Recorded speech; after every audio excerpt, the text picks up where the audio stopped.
வணக்கம் நேயர்களே, இது உங்களது அபிமான வர்த்தக உலகம் நிகழ்ச்சி. மீண்டும் உங்களோடு இணைவதில் பெருமகிழ்ச்சி. அன்றாடம் நீங்கள் நேரடியாக இந்த நிகழ்ச்சியில் கலந்து கொண்டு நிகழ்ச்சியை சிறப்பித்துக் கொண்டிருக்கிறீர்கள். உங்களது கேள்விகளுக்கு பதில்களும் விளக்கங்களும் நிபுணர்களால் அளிக்கப்பட்டு வருகிறது. இந்த நிகழ்ச்சி, இன்றைய நிகழ்ச்சி பிரத்யேகமாக எதற்காக அமைந்திருக்கிறது என்றால், தனி நபர் வருமான வரி தாக்கலும் வருமான வரி சேமிப்பும் என்கின்ற தலைப்பிலே பிரத்யேகமாக இந்த நிகழ்ச்சி தவிர வரி சேமிப்பு இதை பற்றி தெளிவாக சொல்வதற்காக, உங்களோடு கலந்து கொள்வதற்காக, கேள்விகளுக்கு பதில்களும் விளக்கங்களும் அளிப்பதற்காக நம்மிடையே வந்திருக்கிறார் ஒரு சிறந்த நிபுணர் V Venkatakrishnan, chartered accountant, ACA ACS. கிட்டத்தட்ட 20 ஆண்டுகள் மேலாக இந்த துறையிலே அவர் பணியாற்றி வருகிறார். பல கேள்விகளோடு காத்திருங்கள். உங்களது தொலைபேசி எண் 42059292. வரவேற்போம். வணக்கம் சார். வணக்கம் சார். வணக்கம் வர்த்தக உலகம். வணக்கம் சார், ராஜேந்திரன் சித்தாலப்பாக்கத்துல இருந்து பேசுறேன். வெல்கம் ராஜேந்திரன், கேளுங்க. சார், எனக்கு ஒரு டவுட் என்னன்னா, இப்போ I want to sell my house. ஒரு வீடு வந்து என்னோடது நான் சேல் பண்ண போறேன். அதுல வந்து 12 lakhs 14 lakhs அவங்க வந்து ஹவுசிங் லோன் அப்ளை பண்ணி எனக்கு பே பண்ண போறாங்க. வாங்குறவங்க பையர் 14 lakhs அவங்க எனக்கு வந்து ஹவுசிங் லோனா பே பண்ண போறாங்க. Okay. Another 12 lakhs will pay by cash. சரி. சோ இப்போ நான் எவ்வளவு இதுல வந்து ஐடி பே பண்ணனும், ரிட்டர்ன் ஃபைல் பண்ணனும், இதான் என்னோட கேள்வி. அக்ரிமெண்ட் ஃபுல்லா 26 லட்சத்துக்கு தானே போடுறீங்க? அக்ரிமெண்ட் வந்து கைடன்ஸ் வேல்யூ வந்து 22 lakhs அந்த மாதிரி வரும் சார். கைடன்ஸ் வேல்யூ தான் அங்க அக்ரிமெண்ட் போடுவாங்க. சோ அந்த 4 லட்சம் வித்தியாசம் வருது. ஆனா இப்போ உங்களுடைய கேள்வியை கரெக்டா சொல்லுங்க. இப்போ 26 லட்சம் சொல்லிட்டீங்க, அவங்க லோன் போட்டு 14 லட்சம் தராங்க, 12 லட்சம் கேஷ் சொல்லிட்டீங்க, கைட்லைன் வேல்யூ 22 லட்சம் சொல்லிட்டீங்க. இப்போ வருமான வரி பொறுத்தவரை உங்களுடைய கேள்வி என்ன? வருமான வரி பொறுத்தவரை 14 லட்சம் அவங்க வந்து ஹவுசிங் லோனா எனக்கு பேமெண்ட் கொடுக்குறாங்க. Another guidance as per the guidance value another 6 lakhs வந்து as per the agreement another 6 lakhs அவங்க வந்து எனக்கு கேஷா கொடுக்குறாங்க. சரி.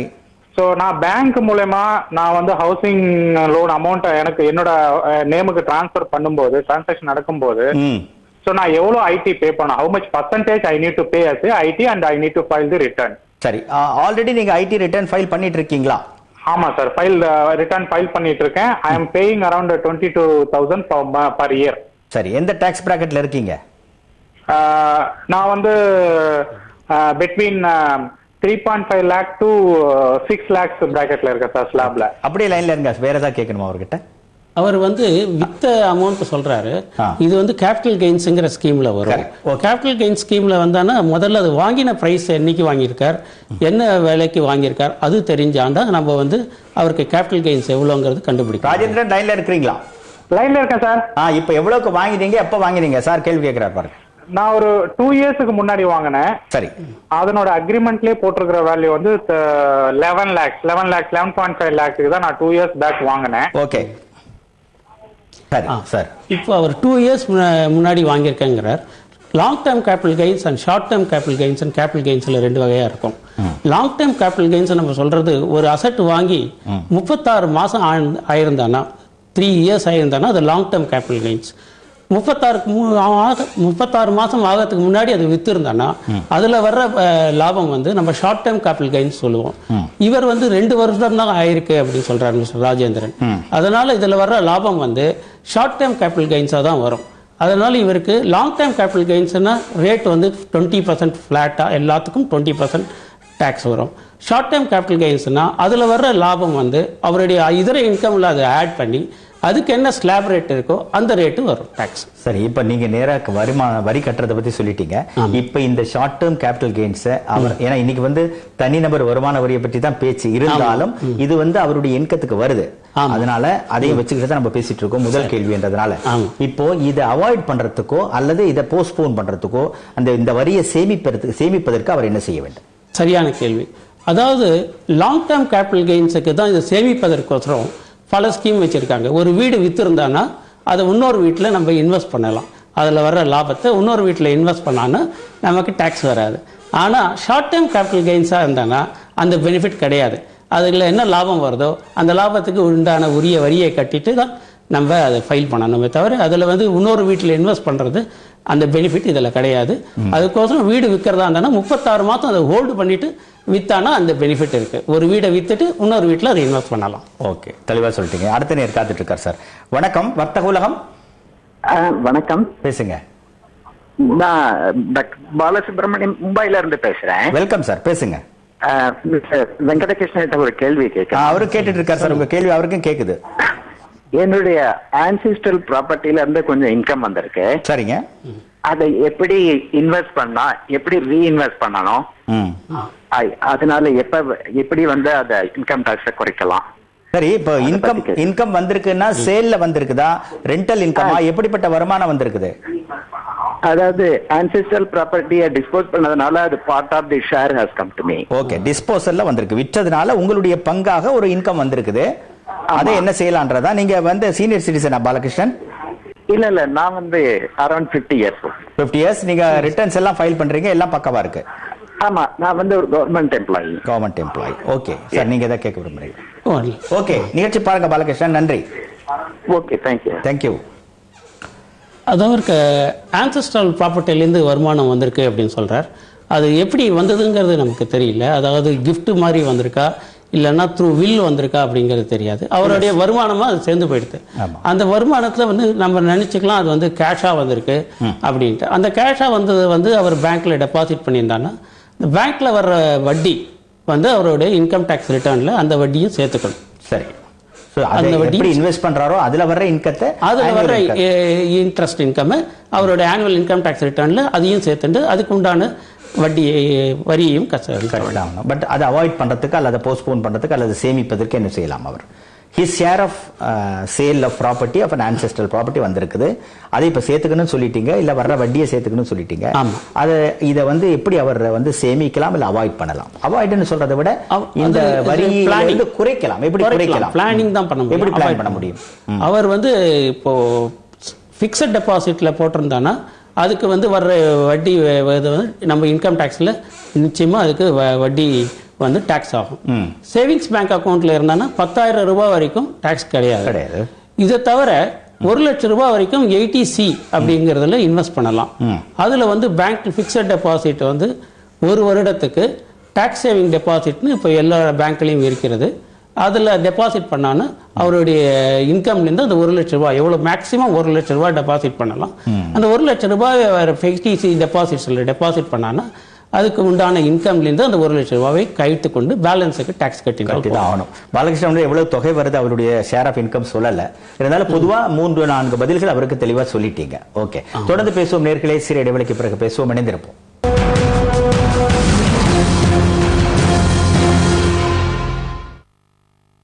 வர்த்தக உலகம் நிகழ்ச்சி தொடர்கிறது. இன்றைய நிகழ்ச்சியிலே தனிநபர் வருமான வரி தாக்கல் மற்றும் சேமிப்பை பற்றி பேசிக் கொண்டிருக்கிறோம். சார்ட்டர்ட் அக்கவுண்டன்ட் வி வெங்கடகிருஷ்ணன் அவர்கள் உங்களுக்கு பதிலளித்துக் கொண்டிருக்கிறார். தொலைபேசி எண் 42059292. வணக்கம் வர்த்தக உலகம்.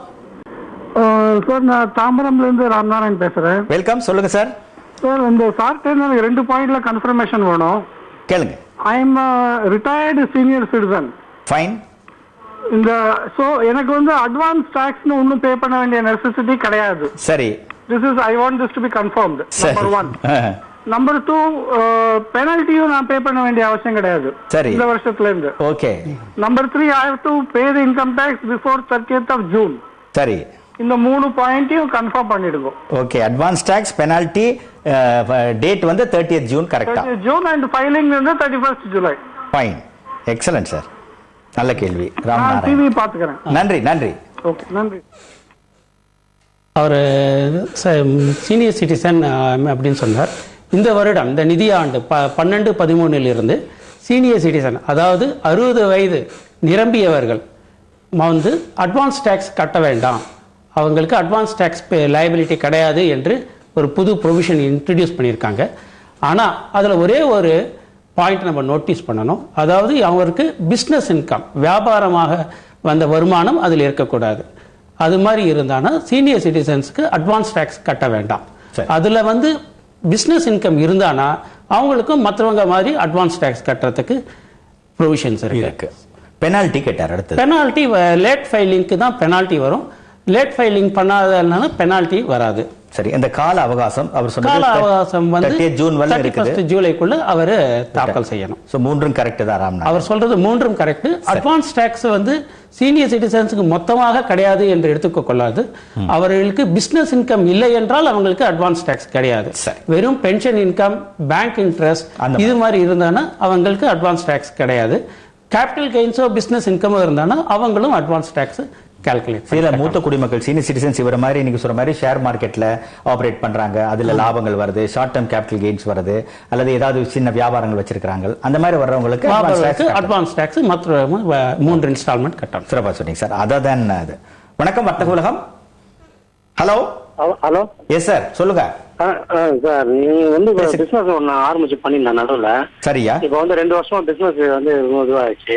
டாக்ஸ் வந்து தெரிஞ்சு போய் அது ஃபைல் ரிட்டர்ன் கொடுக்கலாம்னு போனோம். போனப்போ அவங்க வந்து 2 வருஷத்துக்கு பெனால்டி மாதிரி போட்டு ஒரு இது சொல்றாங்க. 2 வருஷத்துக்கு என்ன போட்டாங்க? இந்த பெனால்டி மாதிரி சொல்றாங்க சார். பிசினஸ் நீங்க பண்ணாதீங்க, நீங்க வந்து அந்த 3 மாசத்துக்கு அந்த வரி கட்டணுங்களா? சரியா? கணக்கு காட்டினேன். அது வந்து நாங்க காட்டல, பிசினஸ் கொஞ்சம் லாஸ் ஆனதுனால. இப்போ மறுபடியும் நாங்க ரிட்டர்ன் பண்ணலாம்னுக்கிறோம். அது வந்து கேட்டதுக்கு இப்போ அது வந்து அந்த ஐடி பின் நம்பர்லாம் வந்து நீங்க குடிச்சிட்டு மறுபடியும் புதுசா எடுங்கன்றாங்க. அது எப்படி சார் செய்யலாம்? ஒரு நிமிஷம் நான் ஒரு கேள்வி. உங்க பேர் என்ன சொன்னீங்க? குணசேகர். இப்ப பிசினஸ் பண்ணிட்டு இருந்தீங்க, 2 ஆண்டுகளா நஷ்டமானதுனால நான் வந்து வருமான வரி ரிட்டர்ன் தாக்கல் செய்யல அப்படின்ற ஒரு தகவலை சொன்னீங்க. நீங்க எந்த ஆண்டு வரைக்கும் தாக்கல் செஞ்சீங்க? எவ்வளவு லாபம் காமிச்சு தாக்கல் செஞ்சீங்க கடைசியா? 2011 வரைக்கும் சார். 11 வரல தாக்கல் செஞ்சீங்க. அது லாஸோ ப்ராஃபிட்டோ ரிட்டர்ன் தாக்கல் செஞ்சிட்டீங்க. ஆமா சார். 11 12 இருந்து நான் காமிக்கல சார். பண்ணல, அப்படியே தாக்கல் செய்யாம விட்டுட்டீங்க. இப்ப போனா பெனால்டி போடுறாங்க. ஆமா சார். ஒரே நிமிஷம் லைன்ல இருங்க குணசேகரன் சார், நீங்க எதை கேக்குறீங்களா? ஓகே சார், பதில் சொல்வார். கேள்விக்கு நன்றி. வணக்கம் குணசேகர். அதாவது வருமான வரி தாக்கல் செய்யறது எல்லாரும் என்ன நினைச்சுட்டு இருக்காங்க, அந்த வருமானம் இருக்கிற வருடம் தான் அதை தாக்கல் செய்ய வேண்டும், வருமானம் இல்லை என்றால் அந்த வருடம் வருமான வரி தாக்கல் செய்ய வேண்டாம் அப்படின்னு நினைச்சிருப்பாங்க. இது ஒரு தவறான கருத்து. அதாவது வருமானம் இருந்தாலும் நஷ்டம் இருந்தாலும் லாபம் இருந்தாலும் வருமான வரி ரிட்டர்ன், அதாவது ரிட்டர்ன்ஸை கண்டிப்பா தாக்கல், வருமானம் வருவது தாக்கல் செய்ய விட நஷ்டம் வரும்போது கண்டிப்பாக தாக்கல் செய்ய வேண்டும். டியூ டேட்டுக்குள்ள தாக்கல் பண்ணணும். அதுல நமக்கு என்ன பெனிஃபிட் அப்படின்னு கேட்டாங்கன்னா, நம்ம டியூ டேட்டுக்குள்ள நஷ்டம் வர்றச்சே வருமான வரி தாக்கல் செய்து நமக்கு வியாபாரத்தில் இவ்வளவு நஷ்டம் என்று குறிப்பிட்டால் அடுத்த வருடம் நமக்கு வியாபாரத்தில் லாபம் வந்தால் இந்த நஷ்டத்தை கேரி ஃபார்வர்ட் பெனிஃபிட் என்பது, இந்த நஷ்டத்தை அதில் நம்ம அட்ஜஸ்ட் பண்ணிட்டு நிகர லாபத்துக்கு மட்டும் வரி கட்டி என்றால் போறோம். சரி, இப்ப குணசேகரனை பொறுத்தவரை அவருடைய இடத்துல இருந்து நான் பேசுறேன். 2 ஆண்டுகள் நஷ்டப்பட்டுட்டார். அவர் தெரிந்தோ தெரியாமலோ ரிட்டர்ன் தாக்கல் செய்யல. இப்ப போனா பெனால்டி போடுறேன்றாங்க. இப்ப அதை அவாய்ட் பண்றதுக்கோ இல்ல அந்த லாஸை கொண்டு ஒட்டு மொத்தமா 3 ஆண்டுகளுக்கு ஃபைல் பண்ண முடியுமா? அவர் என்ன செய்யணும்? 3 ஆண்டுகளுக்கு ஃபைல் பண்ணலாம். ஆனா அந்த பெனிஃபிட் கிடைக்காது. அந்த லாஸ் ரிட்டர்ன் மட்டும், இப்போ இன்கம் இருக்கிற வருமான வரி வந்து நம்ம டியூ டேட் தாண்டி ஃபைல் பண்ணா கூட பிரச்சனை கிடையாது. ஆனால் நஷ்டம் ஏற்பட்ட வருடம் கண்டிப்பாக அது டியூ டேட்டுக்கு முன்னதாகவே அதை ஃபைல் பண்ண வேண்டும். அப்பொழுதுதான் அந்த நஷ்டம் அடுத்த வருடம் நம்ம கேரி ஃபார்வர்ட் பண்ண முடியும். அடுத்த வருடம் நஷ்டம் ஏற்பட்டால் அதுக்கு அடுத்த வருடம் கேரி ஃபார்வர்ட் செய்து டியூ டேட்டுக்குள்ள ரிட்டர்ன் ஃபைல் பண்ணி அதுக்கு அடுத்த வருடம் கேரி ஃபார்வர்ட் பண்ணி லாபம் ஏற்றிய அந்த வருடத்தில் நம்ம இந்த நஷ்டத்தை எல்லாம் அட்ஜஸ்ட் பண்ணி வருமான வரி செலுத்துவதை குறைக்கலாம். சரி, இப்ப இந்த கேஸ்ல பெனால்டி போடுறேன்னு சொல்றாங்க. இவர் என்ன செய்ய வேண்டும்? பெனால்டி வந்து 2 வருஷம் அவர் வந்து 2 வருஷம் ஃபைல் பண்ணலன்னா 5000 rupees பெனால்டி. சரி, அது அசசிங் ஆபீசர் கிட்ட இவர் ரிக்வெஸ்ட் பண்ணி கேட்டான்னா அசசிங் ஆபீசர் பெனால்டி வை பண்றது அவருக்கு உரிமை இருக்கு. ஆனா இவருக்கு டாக்ஸ் லாபம் இன்ட்ரெஸ்ட் வராது. ஏன்னா இன்ட்ரெஸ்ட் வந்து டாக்ஸ்ல தான் பேஸ் பண்ணி இன்ட்ரெஸ்ட் கால்குலேட் பண்ணணும். இவருக்கு நஷ்டம் ஏற்பட்டதுனால இவருக்கு டாக்ஸ் வந்து ஜீரோல எதுவும் இன்ட்ரெஸ்ட் டாக்ஸ் பண்ண மாட்டாங்க. அதனால இவருக்கு இன்ட்ரெஸ்ட் எதுவும் கட்ட வேண்டாம். பெனால்டி 2 வருடம் பழைய ரிட்டர்ன் ஃபைல் பண்றச்சே 2 வருடம் காலதாமதமாக ஃபைல் பண்ணா 5000 ரூபாய் வரைக்கும் பெனால்டி ஃபைல் பண்ணும். அதுவும் அந்த வருமான அதிகாரிகிட்ட நம்ம ரிக்வெஸ்ட் பண்ணி கேட்டானா அது வெயிட் பண்றதுக்கு அவருக்கு அதிகாரம் இருக்கு. ஓகே குணசேகர், நல்லா கவனிச்சீங்க. பிசினஸ் பத்தி நல்லா செய்யுங்க, லாபம் அடைங்க. ஆனா நஷ்டம் வந்தா அந்த வருஷம் தவறாம ஃபைல் பண்ணுங்க. பெனால்ட்டியை வந்து பொறுத்தவரை நீங்க அந்த ஆபீசர்ட்ட போயிட்டு அதை வந்து தள்ளுபடி பண்றதுக்கு நீங்க ரிக்வெஸ்ட் பண்ணலாம். சிறப்பா கேட்டீங்க. உண்மையிலே அவருடைய கேள்வியினால பலர் பார்த்துட்டு இருக்கவங்க, வியாபாரிகள், நஷ்டத்துல இருக்கிறவங்க இதை நல்லா புரிஞ்சுப்பாங்க. தெளிப்பா சொன்னீங்க. கண்டிப்பா ரொம்ப சிறப்பா சொன்னீங்க. வணக்கம் வர்த்தக உலகம். வணக்கம் சார். Yes sir. சார், நான் ஒரு தனியார் நிறுவனத்துல ஒர்க் பண்ணேன். தனியார் நிறுவனத்துல கொரியன் கம்பெனி. மறுபடியும் பேசுங்க. Ancillary group sir. ஓகே. என் பேர் பால் மனோகர். ஓகே. நான் வந்து ஆக்சுவலா என்ன வந்து 2.5 years வந்து எனக்கு பிஃபோர் உத்தராஞ்சல் அண்ட் குஜராத்துக்கு டிரான்ஸ்ஃபர் பண்ணிட்டாங்க. ஓகே. பட் அதுக்கப்புறமா எனக்கு எந்த ஒரு லீவோ இந்த இதை வழங்க கொடுக்கல. அந்த 2 வருஷம் பாத்தீங்கன்னா இன்கம் டாக்ஸ் இது வந்து என்னோட இன்கம், அதான் 2 வருஷம் எனக்கு வந்து சேலரி இன்க்ரிமெண்ட் வந்து போடவே இல்லை. ஓகே, போடாம மொத்தமா புடிச்சு வச்சுட்டு லாஸ்ட் இயர் வந்து போட்ட கணக்குல மொத்தமா காமிச்சிட்டாங்க. அதனால என்னோட இன்கம் டாக்ஸ் வந்து பாத்தீங்கன்னா அதிகமா ஆயிடுச்சு. லாஸ்ட் இயர் வந்து 36,000 நான் கட்ட வேண்டியதாயிடுது. அதுக்கு வந்து ரிட்டர்ன்ஸ் கூட என்னால ஃபைல் பண்ண அலோவ் பண்ணல. அதான் இங்க லீவு கொடுக்காததால நான் அங்க இருந்து வர முடியல, குஜராத்ல இருந்து. புரியுதுங்க. சோ இப்போ நான் அந்த எப்படி இது பண்ணது சார்? இருங்க, அந்த 36,000 ரூபாய்னு ஒரு தொகை சொன்னீங்களே, அந்த தொகை வந்து அரியர்ஸா? அது என்ன தொகை? அரியர்ஸ் பிளஸ் என்னோட இன்கம் 1 இயர் இன்கம் பிளஸ் 2 இயர்ஸோட இன்கம் அரியர்ஸ் சேர்த்து. சரி, நீங்க ரிட்டர்ன் ஃபைல் பண்ணல, இதான் மேட்டரே. ஆமா சார். இந்த வருஷம் இந்த 36,000 சேர்க்கும் போது அதிகமா வருது. ஆமா சார், போன வருஷம் சார், லாஸ்ட் இயர் 36 நான் கட்டிட்டேன். சரி, ஓகே. இப்போ என்ன செய்யலாம்ன்றத கேள்வி. அதுதான் சார், அந்த லாஸ்ட் இயர் இப்போ நான் எப்படி சார் அதை இது பண்ண முடியும்? ஓகே சார், நீங்க எதை கேட்க விரும்புறீங்களா? ஓகே, நிகழ்ச்சி பாருங்க. கேள்வி வித்தியாசமான கேள்வி. அவர் வந்து லாஸ்ட் இயர் இன்கம் டேக்ஸ் வந்து ஃபைல் பண்ணியிருக்காரு. டேக்ஸ் அதிகமாக கட்டியிருக்காரு. அதை எப்படி திருப்பி ரீஃபண்ட் வாங்குறது, அதிகமாக கட்டிய டேக்ஸை எப்படி திருப்பி வாங்குவது என்று கேட்கிறார். அதற்கு வந்து ரிட்டர்ன் ஃபைல் பண்ணி தான் ரீஃபண்ட் வாங்க வேண்டும். இந்த வருடம் அவருக்கு வருமான வரியே இல்லை, ஆனால் ரீஃபண்ட் இருக்கிறது. அவருக்கு அதிகமாக வருமான வரி பிடித்து விட்டார்கள். அது என்றால் ஒரு கடிதம் எழுதி அந்த ரீஃபண்ட் வாங்க முடியாது. ஒரு ரிட்டர்ன் படிவம், அவருக்கு உண்டான படிவம் வாங்கி அந்த படிவத்தை நம்ம தாக்கல் செஞ்சால் நமக்கு இந்த வரி இவ்வளவுதான் வருமானம், இந்த வருமானத்திற்கு இந்த வரி எனக்கு அதிகமாக பிடித்து விட்டார்கள், அந்த அதிகமான வரியை ரீஃபண்ட் செய்யுங்கள். அந்த படிவத்தில் நாம கணக்கை எழுதி தாக்கல் செஞ்சு தான் அந்த ரீஃபண்ட் வாங்க முடியும். சரி, சோ இந்த வருஷம் அவர் தாக்கல் செய்யும் போது இந்த விவரங்களை சொல்லி அந்த படிவத்தில் பூர்த்தி செஞ்சு அந்த ரீஃபண்ட் அவர் கால்குலேட் பண்ணி எப்படி பிடித்தார்கள். சரி, ஏதோ டிடிஎஸ் பிடிச்சாருன்னா யார் பிடிச்சாங்க, அவங்களுடைய டேன் நம்பர், அவங்களுடைய அட்ரஸ் டீடைல்ஸ்லாம் அந்த படிவத்திலேயே இருக்கு. அதை ஃபில்அப் பண்ணி சப்மிட் பண்ணானா அவருக்கு ரீஃபண்ட் கிடைக்கிறது வாய்ப்பான தகவல்கள். வணக்கம் வர்த்தக உலகம். ஹலோ ஹலோ, வணக்கம் வர்த்தக உலகம். சார், நான் அண்ணா நகர் சென்னையில இருந்து பேசுறேன் சார். வெல்கம், கேளுங்க sir. Anna Nagar. Yes sir, கேக்குது. இடம் சொல்லிட்டீங்க 2 வாட்டி. பேசுங்க. இந்த ஆன்செஸ்ட்ரல் ப்ராப்பர்ட்டில ஒரு பார்ட் ஆஃப் த ஷேர் வரும் போல இருக்கு சார். மறுபடியும் பேசுங்க. அது லாங் டர்ம் கேபிட்டல் கெயின்ல வருது. இதுக்கு வந்து கேபிட்டல் கெயின் டாக்ஸ் கட்டணுமான்னு சொல்லணும் சார். இருங்க, மறுபடியும் கேளுங்க. உங்க கேள்வி கட்டாச்சு நடுவுல, மறுபடியும் சொல்லுங்க. ஹலோ,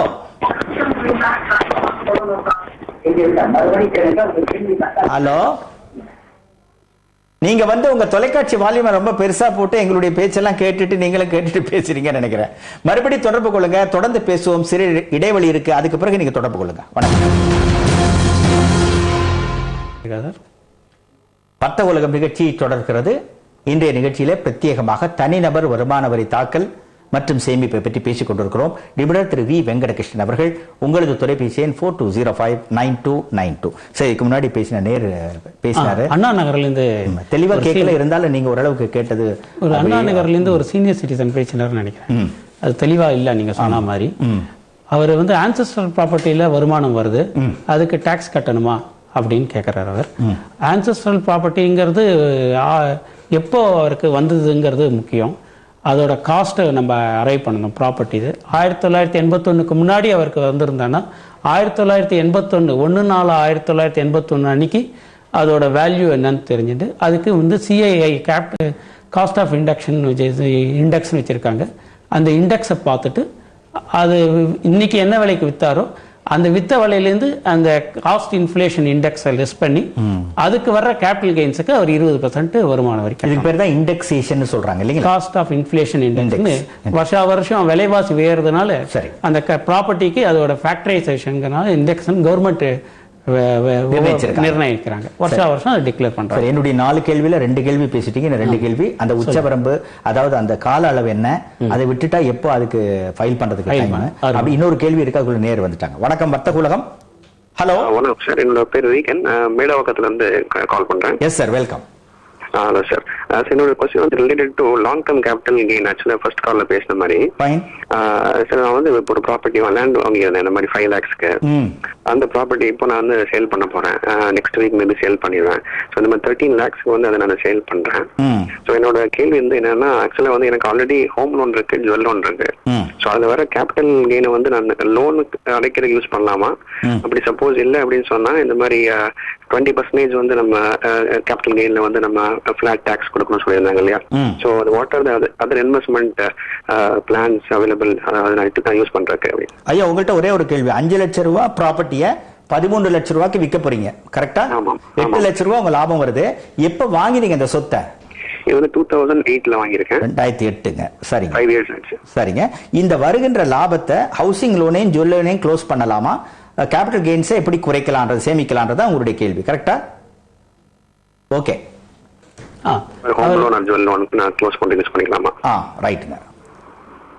5 லட்சம் ரூபாய்க்கு வாங்கியிருக்கிறார் 2008.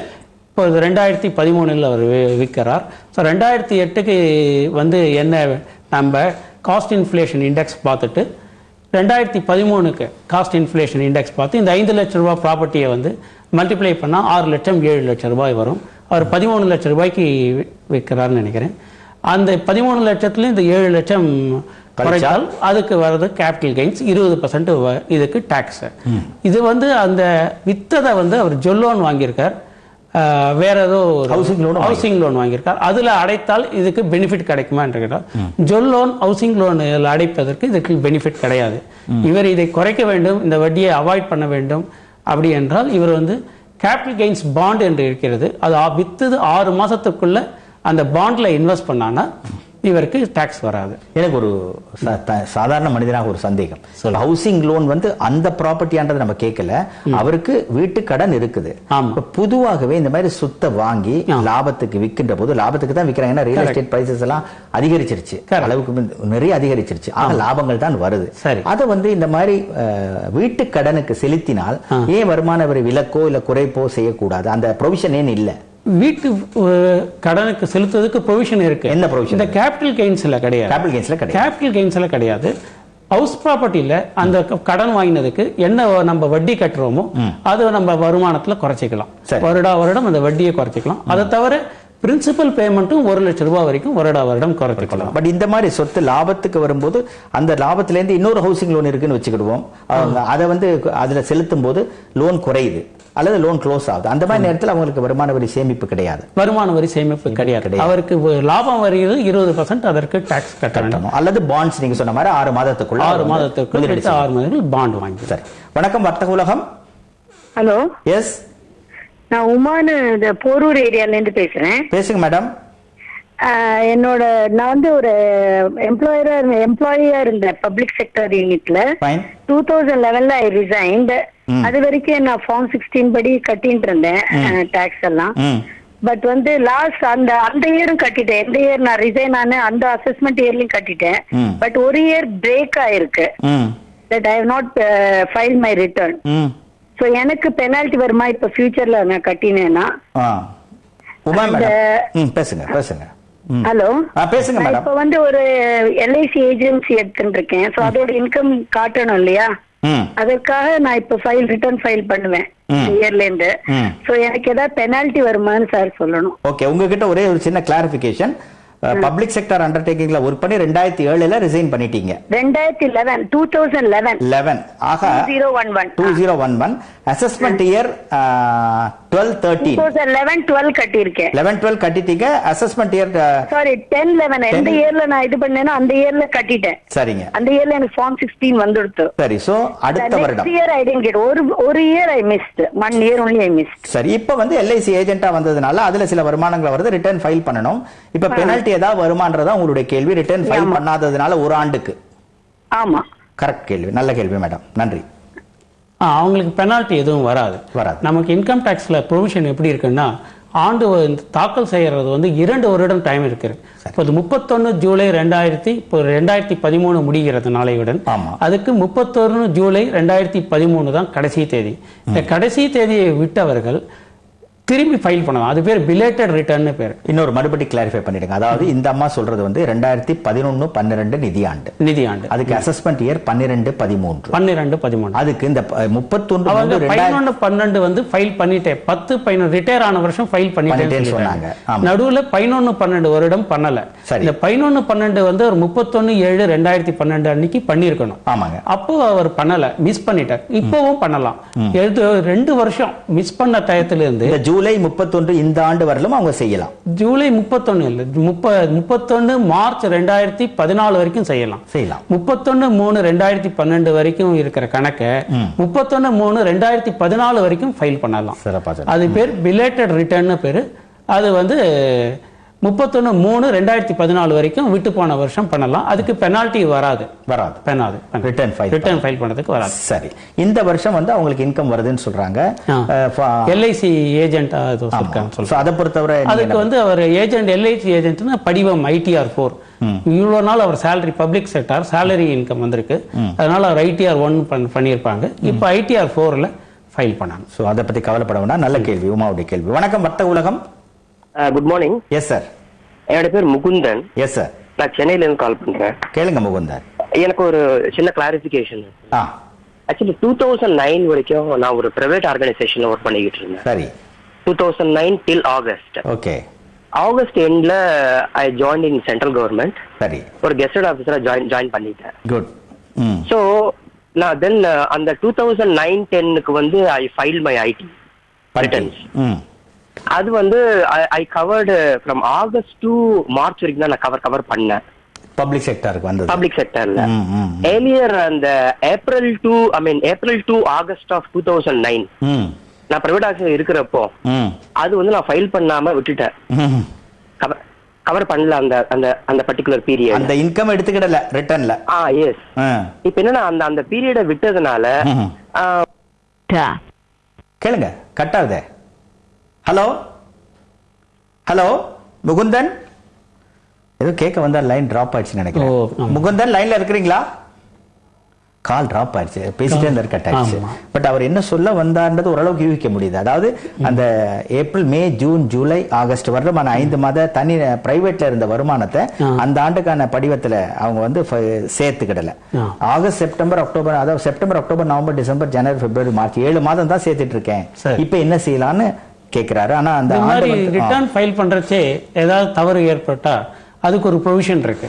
அதுக்கு பேர் ரிவைஸ் ரிட்டர்ன் பேரு. நம்ம எவ்வளவு தடவை வேணா ரிவைஸ் ரிட்டர்ன் ஃபைல் பண்ணலாம். அதுக்கு ஒரே ஒரு கண்டிஷன் என்னன்னா நம்மளோட ரிட்டர்ன் வந்து டியூ டேட்டுக்குள்ள ஃபைல் பண்ணிருக்கணும். இப்போ 2013 மார்ச் 2013க்கு டியூ டேட் வந்து 31/7/2013. அதுக்குள்ள நம்ம டியூ டேட்டுக்குள்ள ஃபைல் பண்ணானா அதுல ஏதாவது தவறுகள் ஏற்பட்டா திருப்பி நம்ம ரிவைஸ் ரிட்டர்ன் என்று திருப்பி ஃபைல் பண்ணலாம். இப்போ கரெக்டாக ஃபைல் பண்ணியிருக்காரு வச்சுக்கிடுவோம். ஸோ இப்போ வந்து ரிவைஸ் ரிட்டர்ன் ஃபைல் பண்ணி அந்த வருமானத்தையும் அதில் சேர்த்துண்டு அதுக்கு என்ன டாக்ஸோ அந்த டாக்ஸையும் கட்டி அவர் ரிவைஸ் ரிட்டர்ன் ஃபைல் பண்ணலாம். ஸோ கவலைப்பட வேண்டாம். ஓகே. வணக்கம் வர்த்தக உலகம். ஹலோ ஹலோ வணக்கம் வர்த்தக உலகம். வணக்கம் சார், பேசுங்க சார். ஈரோட்ல இருந்து பேசுறேங்க, ராமநரசிம்மன் சொல்லிட்டேங்க. வெல்கம் ராமநரசிம்மன். நான் ஃபைனான்சியல் அட்வைசரா இருக்கேன் சார். புரோக்கிங் அண்ட் இன்சூரன்ஸ் ரெண்டு பண்ணிட்டு இருக்கேன். Good good. இப்போ வந்துட்டு எனக்கு வந்து இப்போ நான் பில்ஸ் அண்ட் வவுச்சர்ஸ் தான் நான் ஃபைல் பண்றேன். 2007ல இருந்து பண்ணிட்டு இருக்கேன். சரிங்க. இப்போ நம்ம ஆடிட் ஆஃபீஸ்ல கொடுக்கும்போது சில பில்ஸ் மிஸ் ஆகுது சார். நான் இந்த பில்ஸை வந்து எவ்வளவு நாளுக்கு மெயின்டைன் பண்ணணும்? ஒரு ஐடி ஃபைல் பண்றோம் அப்படின்னா இந்த கணக்கு தாக்கல் பண்ண வருஷத்துல இருந்து எவ்வளவு நாள் நான் அந்த பில்ஸை வந்து நான் ரீட்டைன் பண்ணணுங்கிறது ஒன்று தெரியணும். அந்த ரெண்டாவது வந்துட்டு இப்போ என்னுடைய சேவிங்ஸ் அக்கௌண்ட் 2-3 வருஷத்துக்கு முன்னாடி வரைக்கும் சேவிங்ஸ் அக்கௌண்ட் தான் கொடுத்துட்டு இருந்தேன். அதுல டோட்டல் டிராயிங்ஸ் அண்ட் டெபாசிட்ஸ் வந்து வித்ட்ராயல் அண்ட் டெபாசிட்ஸ் எவ்வளவு அதிகபட்சமா ஒரு சேவிங்ஸ் அக்கௌண்ட்ல ஒரு தனிநபர் பண்ணலாம். அண்ட் நான் வந்து ப்ரோக்கிங் பண்ணிட்டு இருக்கிறதுனால எனக்கு ஸ்டாஃப்ஸ் வந்து மாறிட்டே இருக்காங்கன்னு சொல்லிட்டு நான் நைட் ஷிஃப்ட் ஒரு 10 months நானே பார்த்துட்டு இருந்தேன். ப்ரொப்ரைட்டரே நானே பார்த்துட்டு இருந்தேன். ஸோ நான் வந்து அந்த நைட் ஷிஃப்ட்டுக்கு நான் இப்போ paid almost 10,000 rupees per month அப்படிங்கும்போது இப்போ நான் வந்து நான் ப்ரொப்ரைட்டர் நானே பார்த்துட்டு இருக்கிறதுனால எனக்கு நான் டிராயிங்ஸ் நான் வந்து சேலரிங்கிற மாதிரி நான் எடுத்துக்க முடியுமா அப்படிங்கிறது எனக்கு வேணும். சரி, ரெண்டாவது கேள்வி வந்து அந்த சேவிங்ஸ் அக்கௌண்ட் சொன்னீங்க இல்லைங்களா, மேக்ஸிமம் லிமிட் எவ்வளவுன்னு. அதாவது நீங்க பினான்சியல் அட்வைசரா இருக்கும்போது உங்களுடைய வருமானம் அனைத்தையுமே அந்த சேவிங்ஸ் அக்கௌண்ட் மூலமா தான் ரூட் பண்ற மாதிரி தெரியுது உங்களுடைய கேள்வியில, கரெக்டா? ஆமாங்க சார். அதனால எவ்வளவு லிமிட் எவ்வளவு மேக்ஸிமம் அதில் காமிக்கலான்றது உங்களுடைய கேள்வி, கரெக்ட்டுங்களா? அதே மாதிரி நீங்க வச்சிருக்கிற படிவங்களோட சேர்க்கிற இந்த பில்லு வவுச்சர்லாம் எத்தனை கால அளவு எவ்வளவு அதிக நாட்கள் வைக்கலாம், அதிக ஆண்டுகள் வைக்கலான்றதான் கேள்வி. ஆமா சார் ரிட்டர்ன்ஸ் நான் வச்சிருக்கேன். அதுக்கு உண்டான டாக்குமெண்ட்ஸ் அதை ப்ரூவ் பண்ண டாக்குமெண்ட்ஸ் என்கிட்ட இல்ல. வித்தியாசமான கேள்வி ராம நரசிம்மன், நன்றி, ஈரோடுல இருந்து. ரொம்ப உபயோகமா இருக்கும் நினைக்கிறேன். தேங்க்யூ, நல்ல கேள்வி சார். படிவங்கள்லாம் வந்து கிட்டத்தட்ட 6 வருஷங்கள் கண்டிப்பாக வச்சுக்கணும். நாங்கள் வந்து எல்லாருக்கும் 8 வருஷங்கள் வச்சுக்கணும்னே சொல்லுவோம். ஏன்னா 6 வருஷங்கள் வந்து நடப்பு நிதி ஆண்டுன்னு சேர்த்துண்டான 7 வருஷம் ஆயிடும். நாளைக்கு இந்த வருஷம் முடியாது, திரும்பி அடுத்த வருஷம் இருந்தால் அதுவும் சேர்த்தா 8 வருஷம். 6+1 7 இல்ல 7+1 7+1 8 வச்சுக்கிறது ரொம்ப சேஃப். 8 இயர்ஸ் வவுச்சர்ஸ் வச்சுக்கிறது ரொம்ப சேஃப். அதாவது அவருடைய கிளைண்ட்ஸுக்காக அவர் பண்ணியிருந்தாலும் சரி, அவருடைய வியாபாரத்துக்கு அவர் பண்ணியிருந்தாலும் அவரோட வியாபார சம்பந்தப்பட்ட எல்லா தஸ்தவேஜுகளையும் அவர் வந்து 8 வருடங்கள் வைத்துக் கொள்வது மிக நல்லது. சரி, சிம்பிளா சொல்லிட்டீங்க. இந்த சேவிங்ஸ் அக்கவுண்ட் மூலமா அவர் எல்லாமே ரூட் பண்றார், ப்ரொப்ரைட்டர். ஓகே, அதுக்கு என்ன செய்யலாம், என்ன லிமிட் அதுல டர்ன் ஓவருக்குன்னு கேட்கிறாரு. அதாவது கேஷ் சேவிங்ஸ் பேங்க் அக்கௌண்ட்ல கேஷ் டெபாசிட் வந்து 10 லட்சம் ரூபாய்க்கு மேல ஒரு வருடம் பண்ணானா அது இன்கம் டாக்ஸ் ஆனுவல் இன்ஃபர்மேஷன் ரிப்போர்ட்னு இருக்கு. அவங்களுக்கு ஆட்டோமேட்டிக்காக பேங்க்ல இருந்து இன்கம் டாக்ஸ் டிபார்ட்மெண்ட்டுக்கு தகவல் செய்து சாஃப்ட்வேர் இருக்குது, இப்போ சாஃப்ட்வேர் இருக்கிறது. அதனால அவங்களுக்கு தெரிந்துவிடும். அந்த மென்பொருள் அதை எடுத்துரும். அது 7 லட்சம் ரூபாய் வரல என்ன கேஷ் டெபாசிட் பண்ணியிருந்தாலோ வித்ரா பண்ணியிருந்தாலோ அதனால அவருக்கு இன்கம் டாக்ஸ்ல இருந்து நோட்டீஸ் வருவதற்கு தகவல் வந்து ஐடி துறைக்கு சென்றுடுது, தெரிந்து விடுது. அந்த தகவல் தெரிந்து அவர்கள் நோட்டீஸ் அனுப்புவார்கள். சரி, இவர் அதற்கு பதில் அளிக்க வேண்டும். சரி, அது கேஷ். அதற்காக கரண்ட் அக்கவுண்ட்ல அவர் டிரான்சாக்ஷன் பிசினஸ் இன்கம் இருந்தானா கரண்ட் அக்கவுண்ட்ல மாத்திட்டு டிரான்சாக்ஷன் பண்றது நல்லது. ஒரு சின்ன மாற்று கருத்து சொல்லி, இது வந்து சேவிங்ஸ் லிமிட் கேட்கிறாரு, அவருடைய வருமானம் பூரா அந்த அக்கவுண்ட்ல கொண்டு வர. நீங்க கேஷ பத்தி சொன்னீங்க, அந்த மென்பொருள் ஐடி துறையில வங்கியில இருந்து எடுக்கப்படுது, அதுல தகவல் கிடைக்குது. 10 லட்சம் ரூபாய் கேஷ்ன்றாங்க. இது கேஷ் மாத்திரம் இல்லையா, எல்லா வருமானத்தையும் அவர் அதுல போடும்போது கேஷ் சேவிங்ஸ் பேங்க் அக்கவுண்ட்ல டிரான்சாக்ஷன் பண்றதுனால இது ஒரு ரிஸ்க். கேஷ் வியாபாரம் இருக்கிறதுனால கேஷ் வந்து போடுறதுனால கரண்ட் போடுறது தான் பெட்டர். கரண்ட் அக்கவுண்ட்ல போனா இந்த ரிஸ்க் அவாய்ட் பண்ணலாம். நடப்பு கணக்கு வச்சுக்கிட்டு. நடப்பு கணக்கு. சரி, மூன்றாவது கட்டர், நிறைய பேர் மாறிட்டே இருக்காங்க. நைட் ஷிஃப்ட் நான் வந்து ஒர்க் பண்றதுனால நானே செய்ய வேண்டிய கட்டத்துல அதுக்கான சம்பளத்தை நான் டிரா பண்ணிக்கிட்டேன் 10,000 ரூபாயா. சரி, அது வந்து ப்ரொப்ரைட்டரா நானே டிராயிங்ஸா காமிச்சிட்டேன், அது என்ன செய்யலாம்னு கேட்டார். ப்ரொப்ரைட்டரா டிராயிங்ஸா காட்டுறது தான் கரெக்ட். அவர் சம்பளமா எடுத்துக்கலாமான்னு கேட்கிறார். அது சம்பளமா அது செலவா கணக்கா அவர் எழுத முடியாது. அவர் டிராயிங்ஸா தான் அதை எடுத்துக்க முடியும். ஏன்னா அது அப்ராப்ரியேஷன் ஆஃப் ப்ராஃபிட் பேரு. அவர் எடுத்துக்கலனா கூட அந்த லாபம் அவருக்கு தான் போறது. இந்த பாக்கெட்ல இருந்து எடுத்து இந்த பாக்கெட்ல போட்டுக்கிறார். அதனால அது வந்து டிராயிங்ஸ்னு தான் எடுத்துக்கணும், சம்பளமா செலவு கணக்கில் ஏத முடியாது. ஸோ சிறப்பாக சொன்னீங்க. ராம் நரசிம்மனுடைய கேள்வி வித்தியாசமான கேள்வி.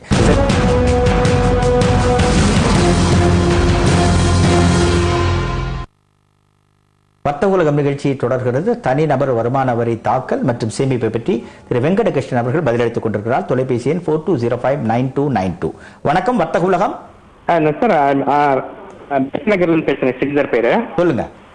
எனக்கு வந்து income up to 5 lakhs return file பண்ண வேணான்ட்டு ஒரு இது இருக்கு இல்லையா, அதை பத்தி கொஞ்சம் கிளாரிபிகேஷன் வேணும். நம்பர் 2 வந்து எஸ்பில வர இந்த இன்ட்ரெஸ்ட் இருக்கு இல்லையா, எஸ்பி இன்ட்ரெஸ்ட், எஸ்பிக்கு வர இன்ட்ரெஸ்ட் ஆன் எஸ்பி அக்கௌண்ட்ஸ், அது வந்து இன்கம்ல காமிக்கணுமா? சரி, 2 கேள்வி. நல்ல கேள்வி சார். 5 லட்சம் வருமான வரி உச்சவரம்பு. இப்போது 2 லட்சம் ரூபாய்க்கு மேல வருமானம் இருந்தால் ரிட்டர்ன் ஃபைல் பண்ண வேண்டும் என்று ரூல். இதுல ஒருவருக்கு மாத சம்பளம் சேலரி இன்கம் மட்டும் வருகிறது, எஸ்பி இன்ட்ரெஸ்ட் 10,000 ரூபாய்க்கு கம்மியா வந்தார்னா அவருக்கு அவருடைய மாத சம்பளத்துக்கு டிடிஎஸ் முழுதுமாக எம்ப்ளாயர் பிடித்து விட்டால் அவர் 5 லட்சம் ரூபாய்க்கு கொள்ள வருமானம் இருந்தால் ரிட்டர்ன் ஃபைல் பண்ண வேண்டாம். இதுல தான் மக்களுக்கு சிறிது குழப்பம் வருகிறது. 5 லட்சம் ரூபாய் வரைக்கும் ரிட்டர்ன் ஃபைல் பண்ண வேண்டாம் என்று நினைப்பவர்கள் 5 லட்சம் ரூபாய் வரைக்கும் டாக்ஸ் இல்லை என்று நினைக்கிறார்கள். 2 லட்சம் ரூபாய்க்கு மேலே போனால் அதுக்கு என்ன வேண்டிய டாக்ஸ் கட்டி ஆகணும். அந்த டாக்ஸ் வந்து எம்ப்ளாயர் முழுதுமாக டிடிஎஸ்ஸாக பிடித்திருக்கணும். இதற்கு சேவிங்ஸ் பேங்க்ல என்ன இன்ட்ரெஸ்ட் வருதோ அந்த இன்ட்ரெஸ்ட்டையும் எம்ப்ளாயர் கிட்ட டிக்ளேர் பண்ணணும். அந்த இன்ட்ரெஸ்ட்டுக்கும் சேர்த்து எம்ப்ளாயர் டிடிஎஸ் பிடிச்சிருக்கணும். சேவிங்ஸ் பேங்க்ஸ்ல இந்த வருஷம் வந்து புதுசா ஒன்று இன்ட்ரடியூஸ் பண்ணிருக்காங்க. 80TTA செக்ஷன்ல 10,000 ரூபாய் வரைக்கும் சேவிங்ஸ் பேங்க் இன்ட்ரெஸ்ட்டுக்கு வந்து டாக்ஸ் கிடையாது. சரி, அந்த சேவிங்ஸ் பேங்க் வந்து நேஷனலைஸ் பேங்க்ல வச்சுக்கலாம், கோஆபரேட்டிவ் போஸ்ட் ஆஃபீஸ்ல வச்சிருந்தாலும் சரி, சேவிங்ஸ் பேங்க் இன்ட்ரெஸ்ட்க்கு டாக்ஸ் கிடையாது. ரெண்டையும் சொல்லிட்டீங்க. பல கேள்விகள், பல காலர்ஸ் சிறப்பாக ஒரு கேள்விகளுக்கு தெளிவாகவும் பல செக்ஷன்ஸ் வருமான வரி தாக்கலை பற்றியும் சலுகைகளை பற்றியும் மிக சிறப்பாக சொன்னீங்க. நேர்கள் சார்பாகவும் சன் நியூஸ் தொலைக்காட்சி சார்பாகவும் உங்களுக்கு மனமார்ந்த நன்றி தெரிவித்துக்கிறோம்.